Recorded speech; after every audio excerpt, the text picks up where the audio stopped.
Hi friends, welcome to SSC mindset. एक बार फिर आपका स्वागत है एसएससी माइंडसेट में। तो बात करेंगे सुप्रीम कोर्ट ऑफ इंडिया की। सुप्रीम कोर्ट ने जेसीए की पोस्ट निकाली है 57 जूनियर कोर्ट असिस्टेंट।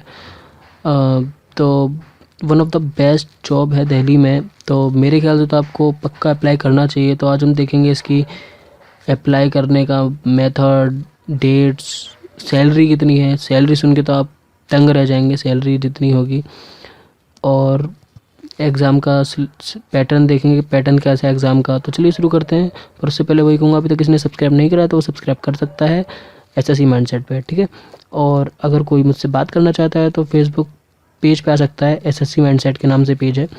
चलिए शुरू करते हैं जेसीए की ऑनलाइन फॉर्म की रिक्रूटमेंट। अगर डेट्स की बात करें तो 11 फरवरी 2017 इसकी एप्लीकेशन शुरू हो चुके हैं।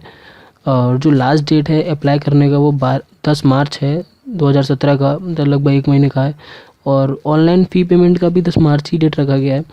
पर एग्ज़ाम डेट उसकी अभी कोई नोटिफिकेशन नहीं आई है कि वो कब कराएंगे एग्ज़ाम। तो मेरे ख्याल से मई जून में एग्ज़ाम इनका होगा, अगर मार्च में इनके ख़त्म हो रहे हैं पेमेंट वगैरह।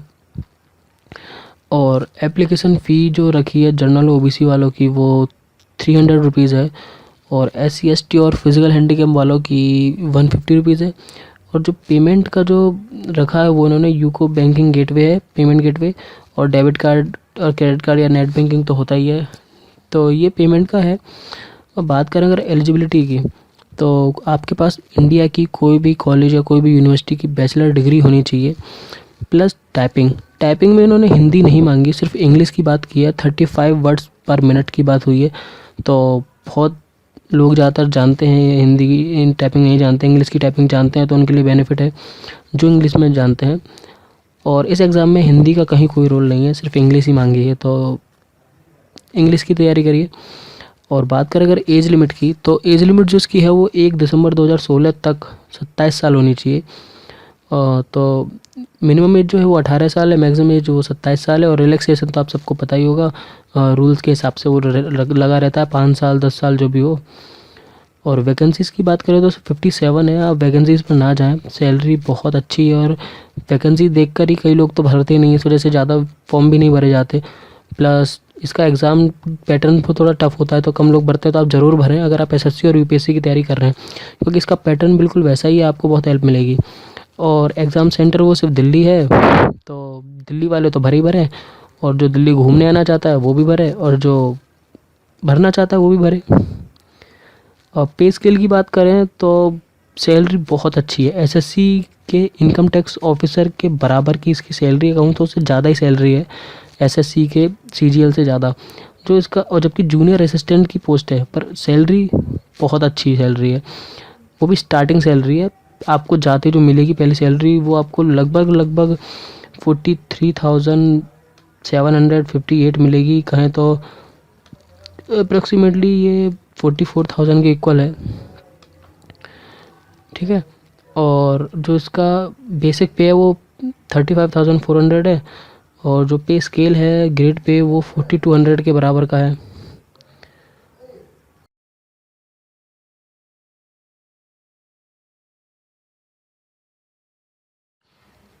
तो ये था पे स्केल। और पे स्केल की बात करें अगर एग्ज़ाम पैटर्न की, तो पहला एग्ज़ाम ऑब्जेक्टिव होगा जिसमें 100 क्वेश्चन होंगे। 50 जनरल इंग्लिश के, 25 जनरल एप्टीट्यूड के और 25 जनरल नॉलेज के।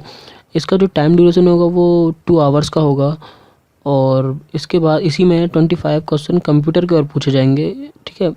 इसका तो 2 घंटे में ही ये 25 क्वेश्चन और होंगे कंप्यूटर नॉलेज के। फिर उसके बाद टाइपिंग का होगा जिसमें 10 मिनट के आपको दिया जाएगा और कंप्यूटर पे टाइपिंग कराई जाएगी, इंग्लिश की, हिंदी नहीं है, ठीक है। और उसके बाद जो है नेक्स्ट वो है डिस्क्रिप्टिव, जिसमें आपको ऐसे लिखवाएंगे, प्रिसीजन राइटिंग होगी और कंप्रहेंशन पैसेज होगा। उसका टाइम भी 2 आवर्स का ही है। और इंटरव्यू हो रहा है उसके बाद, जो अभी नोटिफाइड नहीं किया गया कितने नंबर का होगा, पर इंटरव्यू होगा ये कंफर्म है। तो पैटर्न थोड़ा टफ है, पर इतना टफ नहीं है, क्योंकि यूपीएससी वाले अगर दे का पैटर्न देंगे तो वो ज़्यादा टफ लगता है। और एसएससी तो नहीं है इतना टफ, पर आपको ये देना चाहिए मेरे हिसाब से। बाकी आपकी मर्ज़ी है, जैसा आप चाहें आप वैसे कर सकते हैं, पर मेरे हिसाब से तो ये देने लायक पेपर है। पोस्ट से मतलब नहीं होता, पर देने लायक है। तो ये नॉलेज थी पूरी इस एग्ज़ाम नोटिफिकेशन की। तो आई होप कि आपको ये वीडियो पसंद आई होगी। अगर पसंद आई तो प्लीज़ इस वीडियो को लाइक करें और इस चैनल को सब्सक्राइब करें एसएससी माइंडसेट। और कोई अगर एडवाइस हो तो कमेंट बॉक्स में ज़रूर लिखें और इस वीडियो को लाइक करना ना भूलें। ठीक है, तो फिर मिलते हैं, तब तक के लिए bye bye and thanks for watching.